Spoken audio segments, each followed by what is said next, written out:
Hey, y'all. It has been forever. I have missed you all so much. Welcome to Salt and Pepper Wine. As you can tell, the salt is missing. Todd is missing. He actually is working on another project. So I thought I would film by myself. I hope that's okay with y'all. Todd and I are kind of working several projects, and so we're trying to split up our time, and we haven't added another person to our team yet, so it's just us. I know you guys have not heard from us in forever, and you may feel abandoned, and I want to let you guys know that please don't feel that way. We miss you terribly. The first part of the year, we were really hitting the road, meeting vineyard owners and going to different wineries, and that was great. But then Todd and I realized, we wanted to play just an extra step in the Texas wine industry. We wanted to be more than just talk about the wine and, hold up the wine and be pretty, which is so great and wonderful. And, internet marketing is so huge now. But we just really felt in our hearts that we wanted to take a bigger role in the industry.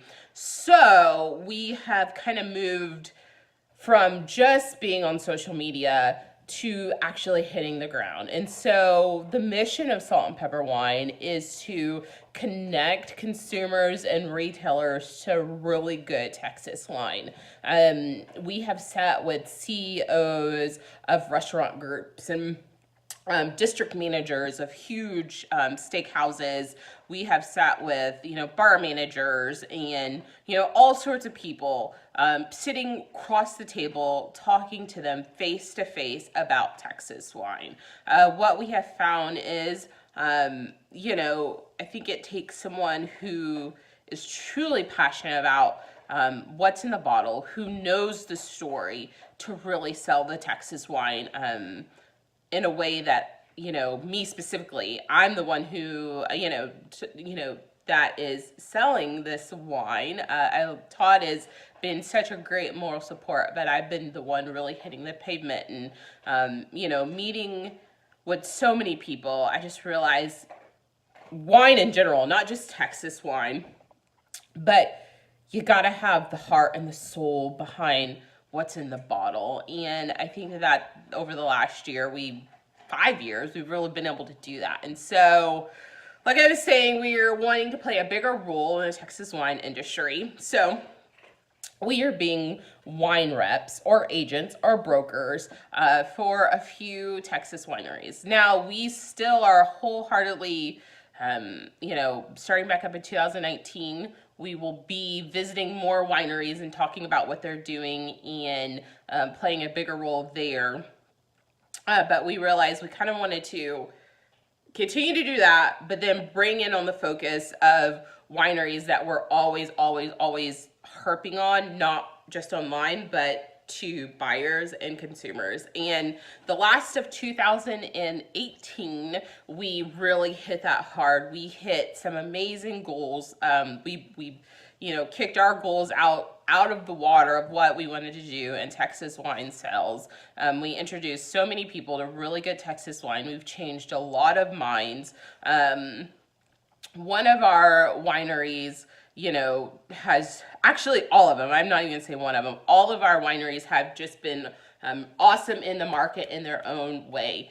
One thing that I have found out is when we are talking Texas wine, we got, us Texans, we're all like, Texas, kick in the door. It's all about us. But the world of wine is ginormous. I mean, it is, I can't even explain it. When people say you're going to be working your whole life learning wine, you really are. And there are some people who only stay in one region of, France or Italy or whatnot. And, Salt and Pepper Wine started on Texas, but then we realized, okay, we got to learn the whole world of wine to really tell people how our wine compares to the rest of the world. And we're doing a really great job at it. And we're looking forward to doing more in 2019. And so that's why we haven't been doing as much videos that we've wanted to do, even though I have 3 videos that are needing to be edited from over the summer that you guys would really enjoy, and we've got pictures and stuff. But you know, our social media, you guys are our hearts. You are what gave us the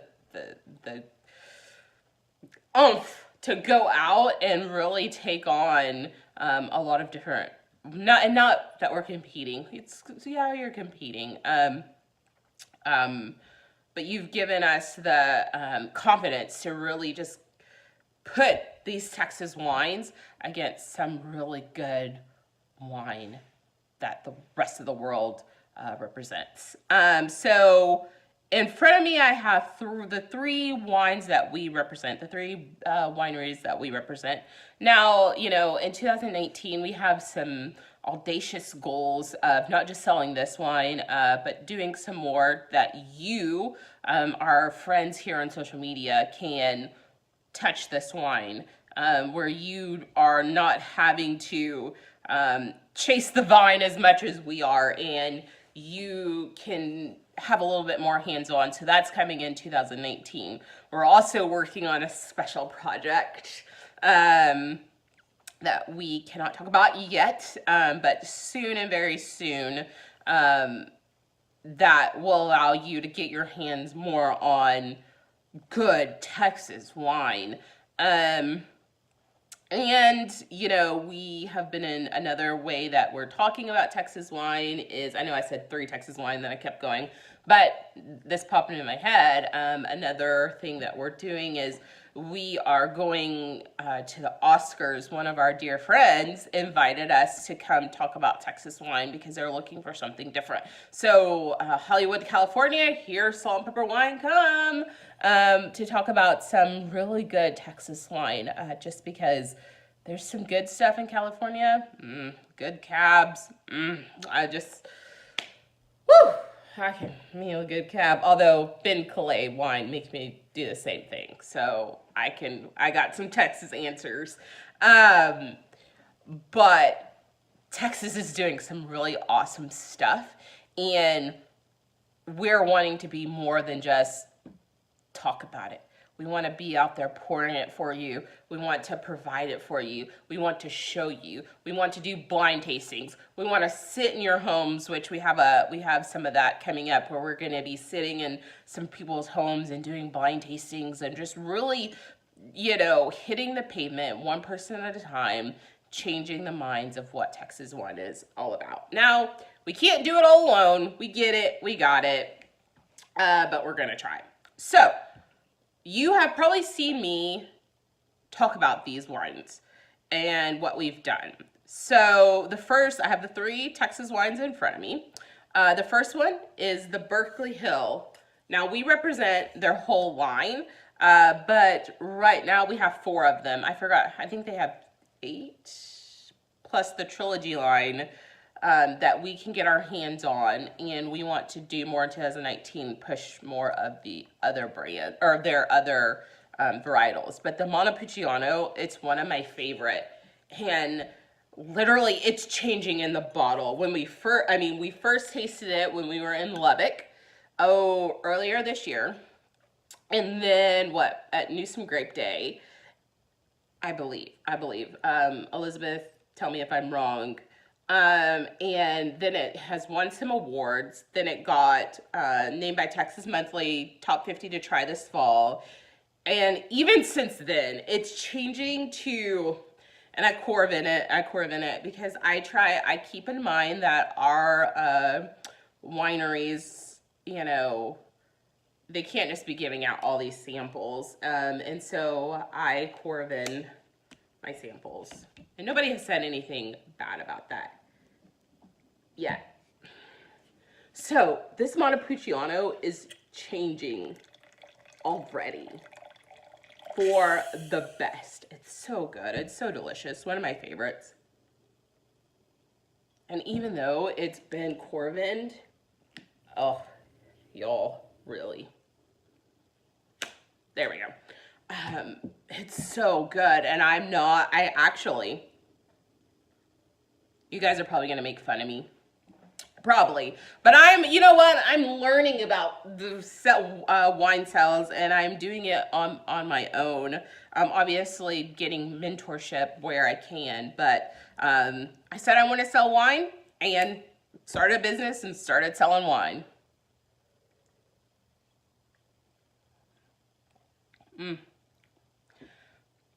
I don't even know, because we took a break over Christmas. It's so good.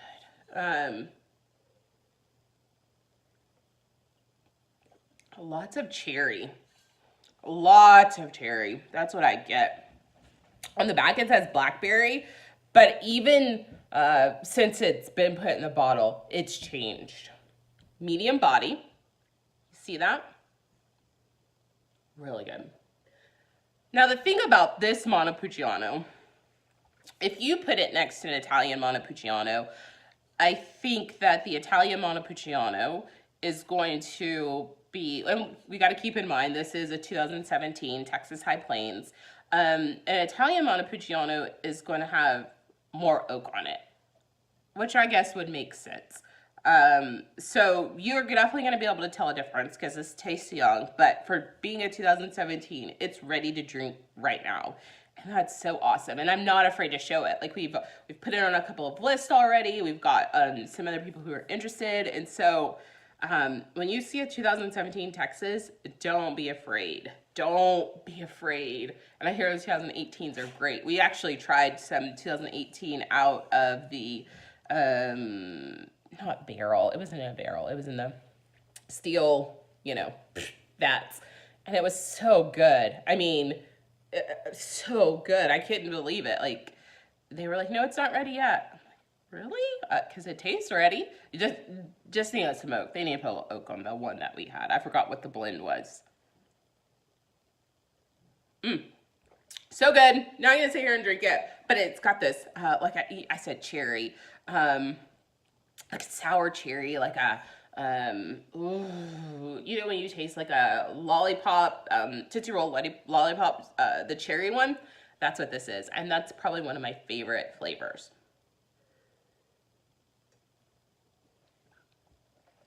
Getting party on over here. And Todd's not here, so I'm drinking by myself. Oh no, I have the dog, so I'm not drinking by myself. That's a good one. And it's really good with Italian food. And look at this. And look at the label. Come on, guys. Elizabeth's brain. I swear, if I could be as half as creative as she is, I would be cooking with gas. But I love how creative Elizabeth is. Love what they're doing over here. So the next one I have, which I'm not going to open because this is our sample, and I want to not open it yet because I really like it. So this one right here is the sketch. It's the Novium sketch. It's Tempranillo, Alicante Bruschetta, and Petite Sirah. Now, the reason why this is one of our favorites is because people say that Texas cannot do a kind of like bold red. And I think that with the sketch, we're proving many people wrong. I actually poured the sketch for the general manager of a large steakhouse, and he literally fell over when he had this.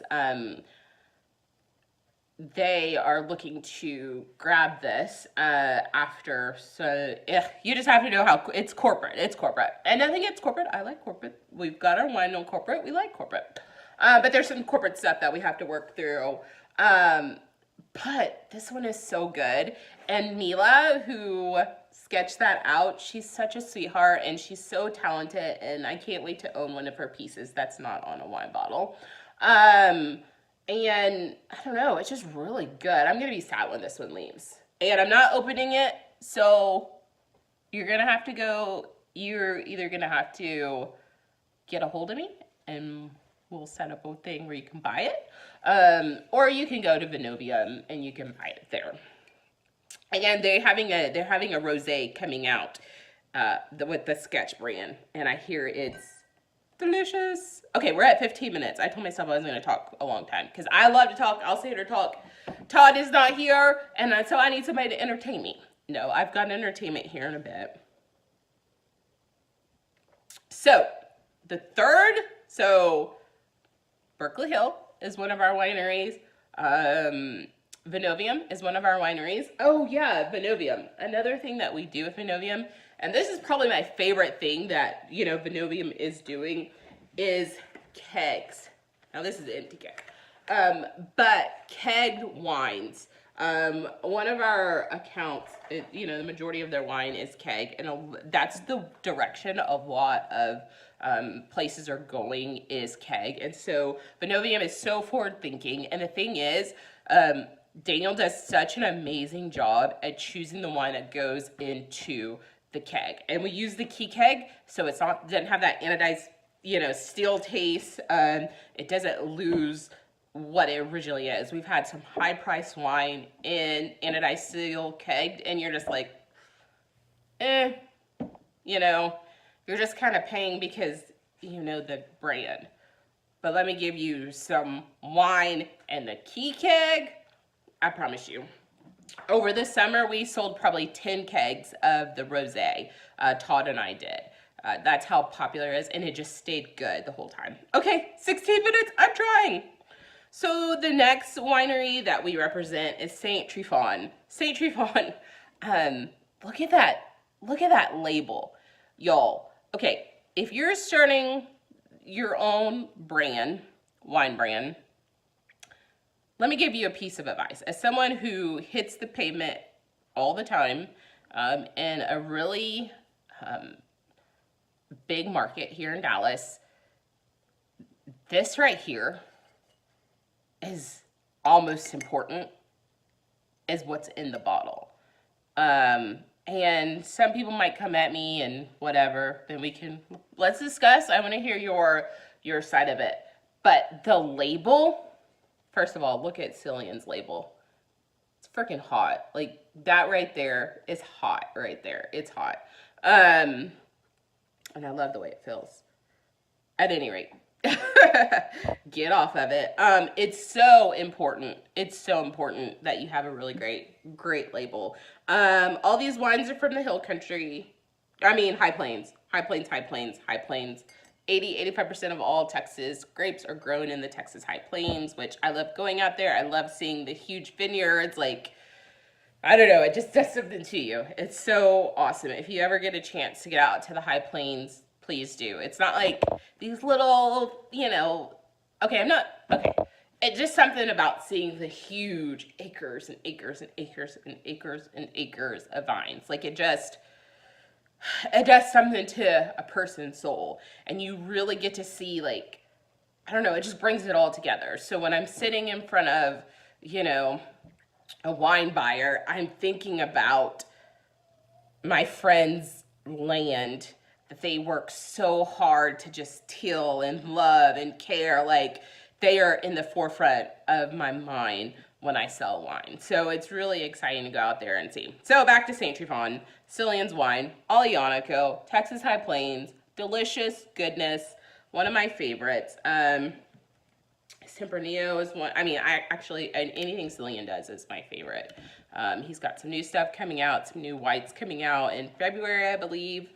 And beginning in the new year, we were leading with the Aglianico and the Tempranillo, but we're actually going to be leading with the Merveille. So it's delicious, and I'm excited to offer it to you. And one thing about that, people will be like, Merveille, what is this? What's going on? Aglianico, what is this? What's going on? In 2019, I want to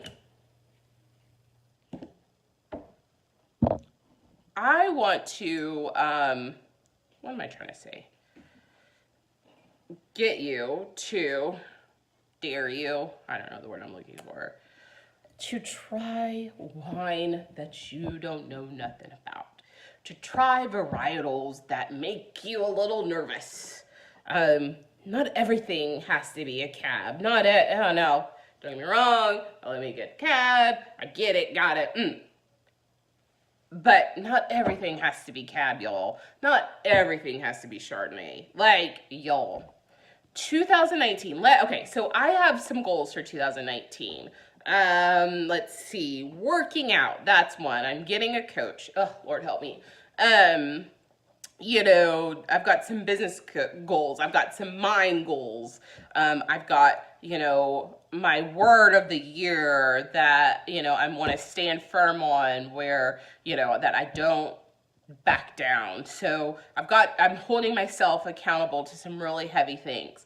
And I want you to do the same. And when it comes to your wine drinking, I want it to be that you try stuff from Texas that you ain't never heard of. I don't even have the list in front of me of wines that, we grow here in Texas, but you may have heard of it. It smells like candy. See, look at that. 100% Aglianico, Texas High Plains. Can you see that? Texas High Plains, Ready Vineyards. The Montepulciano. Ooh, I don't know what vineyard that comes from.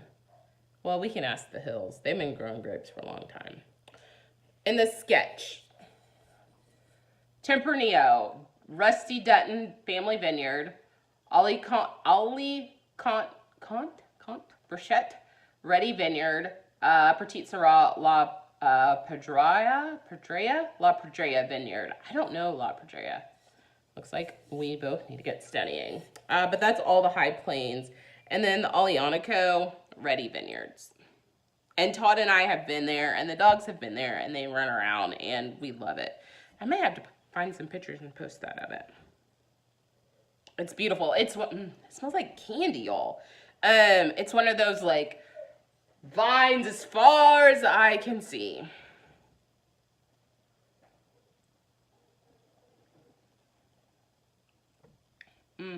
Y'all. I don't remember it tasting like this, y'all. Okay, so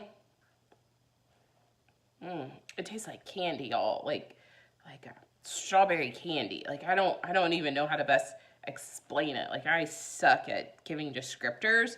But this is, y'all. I never thought it.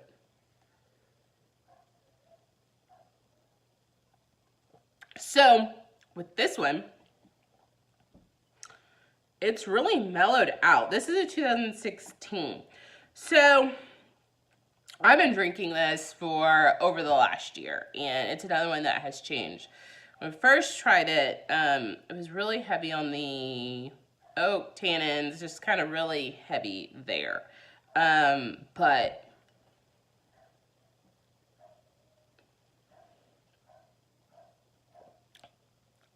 it has mellowed out. Still got that oak to it, but it's like not overpowering. With this one, with the Aglianico, when I first started drinking it, the tannins on it were, and the tannins come from the skins and the seeds.